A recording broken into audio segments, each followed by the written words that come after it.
जिन मंदिरों में आप अपनी मेहनत की कमाई लुटा रहे थे, आज कोरोना जैसी महामारी के वक्त तो मंदिरों ने अपने दरवाजे बंद कर लिए हैं। मंदिरों में बैठे ब्राह्मण मंदिरों के खजाने पर कुंडली मारकर बैठे हैं। देश में इतनी बड़ी आपदा आई है, करोड़ों लोग घरों में कैद है। देश में मेडिकल उपकरण की भारी कमी है। देश आर्थिक तंगी से गुजर रहा है, लेकिन देश के मंदिरों ने एक पैसा भी दान नहीं किया। इन मंदिरों में बैठे ब्राह्मणवादी अरबों खरबों के चढ़ावे पर आसन लगाए बैठे हैं। ट्विटर पर हैशटैग मंदिर में दान देना बंद करो ट्रेंड चल रहा है। लोग कह रहे हैं कि जब मुसीबत के वक्त ही ना ही भगवान काम आ रहे हैं, ना ही उनके मंदिरों का चढ़ावा, तो फिर वो जा कहां रहा है। आइए आपको बताते हैं भारत के मंदिरों के पास कितना पैसा है। देश के अमीरों की बात आती है तो अक्सर अंबानी, टाटा और बिड़ला का नाम आता है।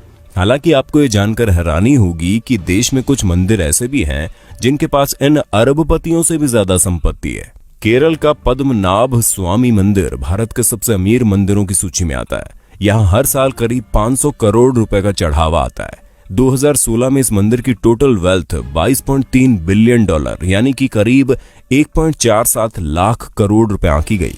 आंध्र प्रदेश के तिरुपति बालाजी मंदिर की टोटल वेल्थ 52,000 करोड़ रुपए है। मंदिर हर साल करीब 600 करोड़ रुपए की कमाई करता है। शिरडी साईं बाबा का टेम्पल देश के सबसे फेमस मंदिरों में से एक है। साल 2018-19 में लोगों ने यहाँ 679 करोड़ रुपए दान कर दिए। शिरडी मंदिर की कुल संपत्ति 2200 करोड़ से ज्यादा है।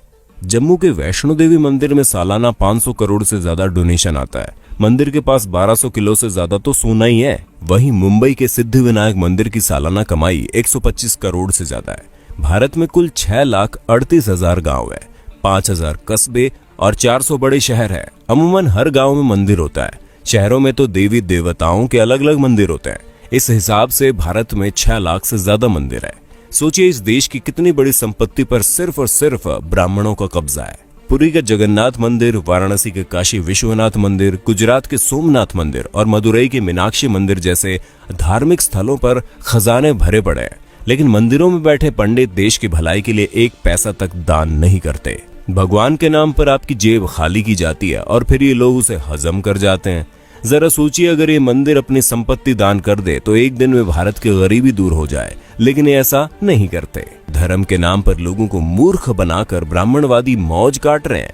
इसलिए अगली बार जब आप अपने बटुए से कोई नोट निकालें तो सोचिएगा जरूर कि आपके खून पसीने की कमाई पर कौन ऐश कर रहा है।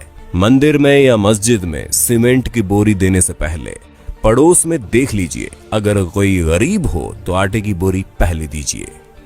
दान करना गलत नहीं है, लेकिन सोचने वाली बात है कि आखिर मंदिर में किए गए दान से किसका भला होता है। मंदिरों में दान करने वालों की मानसिकता क्या होती है। अपने देश में इतनी ज्यादा गरीबी है कि उनकी चिंता किसी को नहीं है। कई किसान भूख से मर जाते हैं, पर उनकी मदद करने के लिए कोई आगे नहीं आता। लेकिन मंदिरों में लाखों नहीं बल्कि करोड़ का गुप्त दान दिया जाता है।